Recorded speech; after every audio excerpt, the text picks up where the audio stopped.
Hey, welcome or welcome back to the stash. Ladies and gentlemen, it is that time of the month again. The new Amazing Spider-Man issue is out now. If you remember last time, I wasn't a huge fan of what issue 3 had in store for us. There were still things I liked, but overall the negatives outweighed the positives for me. But for this release, I gotta say, we got a much needed step in the right direction. However, it was not all smooth sailing. There were still quite a few things that just didn't do it for me. And so join us today as we take a deep dive into the Amazing Spider-Man issue 4.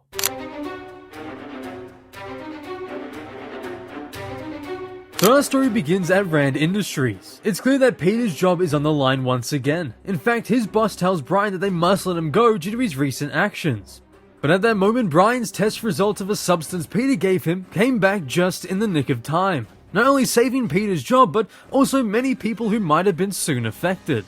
Meanwhile, though, at the factory where we ended things last time, the Amazing Spider-Man is locked in a heated battle with the Hobgoblin. Spidey evades his attacks and promptly takes care of the hired help before trying to take a moment to regain himself. But then, suddenly, his mind continues to play tricks on him.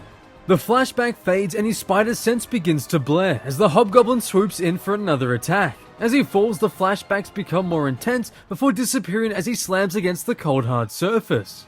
There's no chance to rest for the webhead. Hobgoblin launches pumpkin bombs at Spidey, then using his webbing and uncanny abilities, he manages to get to safety. While he hides though, Itsy Bitsy informs Hobgoblin that Rand Industries has exposed the contaminated soda company to the Justice Department. And that's not all, because someone from the department is already on their way to Rand Industries. Itsy Bitsy can't reach them in time, but the Hobgoblin can, and so they switch targets, with Kingsley making it very clear that if Spider-Man isn't killed here today, then Itsy will share a fate far worse. They both waste no time, going off to find their targets. Itsy Bitsy finds Spider-Man in an instant, crawling away, for his mind has truly been broken. Spider-Man's hallucinations have reached its peak. From Ben to Harry to Riley to Captain Stacy, even Mary Jane and Gwen Stacy as well. They've all come back to haunt the Wallcrawler, to deepen his demise, to fully break him. In the real world, it doesn't get any easier either. Itsy Bitsy strikes at Spidey, sending him far across the room, but once again, even as she continues to fight against his helpless body, Spider-Man is sent back into a flashback. This time showing that he and Brian got fully drunk one night after Peter had ran away from Uncle Ben and Aunt May. They both drink and drink, all the while sharing their own troubles of their personal life. But eventually, Peter's body gives out as he couldn't handle the intake. He goes back home and continues to cleanse his system. Aunt May sits by trying to get Peter to listen to her.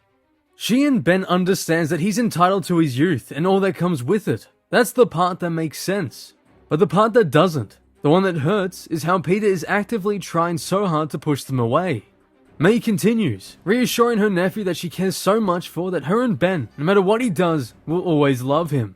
Peter begins to cry, his biggest fear, the cause for this change finally revealed.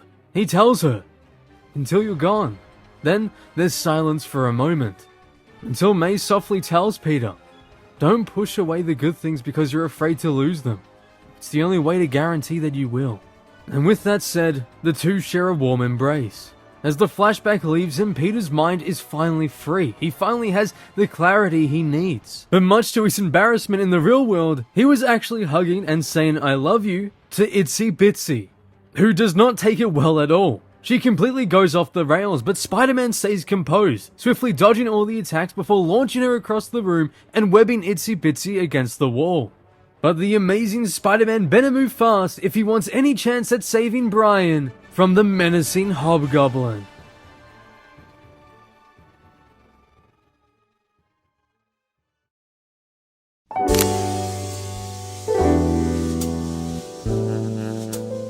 Now when it comes to Joe Kelly's The Amazing Spider-Man run, I think I find it to be one of the most conflicting ongoing series out right now for comics, because believe it or not, since I know that some people who comment just see the title, get mad and leave a hate comment without actually watching the video, I actually like a lot of things about this run. It's designed to be safe, and generally speaking, a safe Amazing Spider-Man book can still be a pretty decent read overall. It's very clear that it's the goal of this run, after the absolute slop we received from Zeb Wells.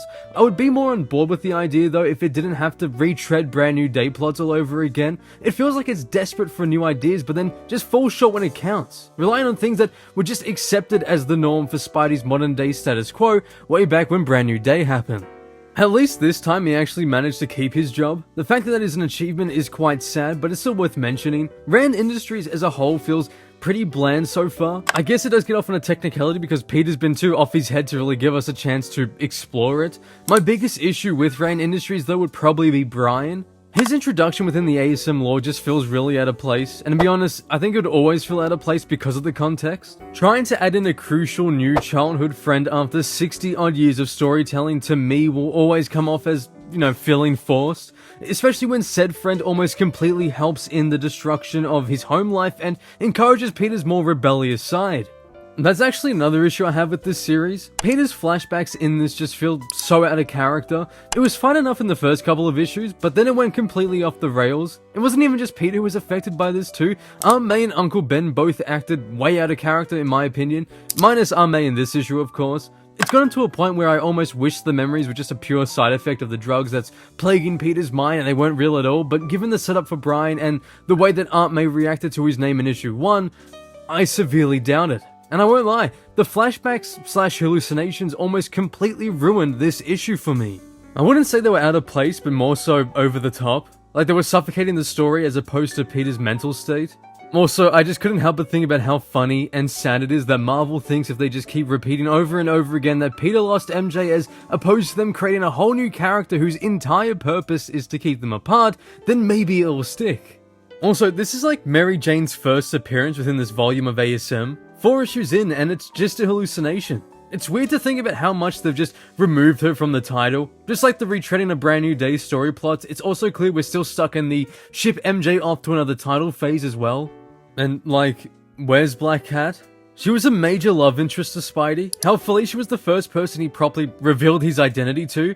I can't help but feel like the Spidey office treats her just so poorly. I'd even go as far as to say they don't even treat her like a character. They just randomly shove her in the story whenever Peter is depressed. Then once they're done with her, they'll just shove her back into the box of characters to use. It's this endless cycle for Felicia that I just really hate because she used to be such a pillar of Spider-Man comics, and the downfall is almost as bad as Mary Jane's. But where the hallucinations and majority of the flashbacks failed for me, boy did one resolution sure save this issue. I know and understand that given the current state of the books right now, it's not hard to top anything, but that moment where Peter finally opens up to Aunt May and the two embrace for a warm hug is easily the best scene of the entire run and probably the last few years of ASM in general. I wish the comic dug deeper and chose a different situation to show, but taking it on for what it is, I thought the moment was much needed heart for the comic. It's a crucial element of Spider-Man stories, one that in all honesty has felt lost for a few years now. So if we can get more moments like that, even if it's in a safe, manufactured way, then I believe it'll do the series a whole lot of good. Now for the villains, I really like the Hobgoblin, and I hope that in the next issue he's given some proper time to shine. As a sucker for the 80s comics of Spidey, Hobby has always been a favourite of mine, and so far in every appearance of this volume, he's been a perfect blend of being menacing as well as a genuine threat. Itsy Bitsy here was better than last issue, I guess. I really wasn't a fan of that release, but in this one, she served her role properly for the story. I don't really have much to say about her. I did like the moment though where Peter thought he was talking to and hugging Aunt May. I think it actually transitioned from the flashback really well, and it resulted in a pretty decent fight where Spider-Man actually won comfortably. You know how rare that is nowadays?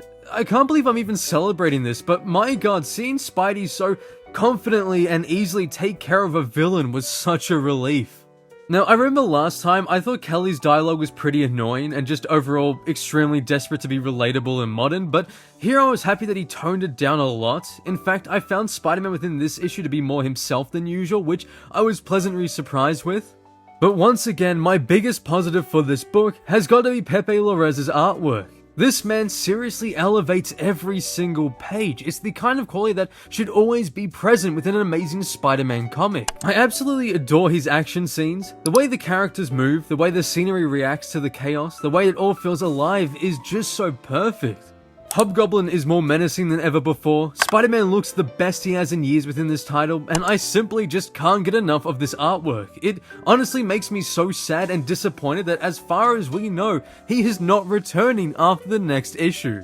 In a way, I genuinely believe this title needs Larraz's pencils. If they signed him up on a deal for ASM that had him as the main artist for a large portion of this volume, then it'll mean this series can not only maintain an incredible consistent look, but also ensure that at least one area of the comic will always remain a positive. Overall though, the Amazing Spider-Man issue 4 is a much needed step in the right direction after last time's step backwards. Granted, there were a lot I still wasn't a fan of, but there were still a lot of things that I genuinely enjoyed with this issue. And in all honesty, I needed that, and I'm sure that many of you out there also do too. At the end of the day, we're Spider-Man fans. We want to like his comics, not constantly hate them. And so I'm just hoping that there's one thing that this series can do, even if it plays it safe, is to just deliver an enjoyable comic book for us. And for me at least, this issue mostly did that.